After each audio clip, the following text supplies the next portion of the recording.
What's up with Doc Nona? What's up in real life with Doc Nona?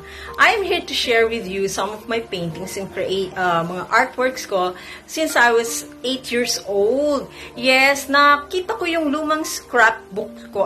It's not scrap, it's a drawing pad, sketch pad. Nakita ko doon sa lumang bahay. Inuwi ko dito. Upon, looking at it, medyo naging sentimental ako. And at the same time, I just want to share it with you. 8 years old, and then may times nag-start siya 1971 hanggang go on and so forth, 1977, may nakita akong 88. May nakita akong isang 89. Pero actually, hindi na ako nagpe-paint sa paper. More on sa bahay na ako. Gumagawa ako ng murals, fascia, yung mga foxwood, yung mga ganyan. So, 3D painting na ginagawa ko sa mas malalaking concrete sa mga bato na. So, ito lang sinishare ko lang sa inyo kasi wala nang challenge ngayon ng painting kasi kadalasan digital, gumagawa na lang, parang mimic na lang nangyayari, tinitrace na lang ng mga tao, mayroong nagmimix ng color para sa kanila, yung digital, yung high-tech na.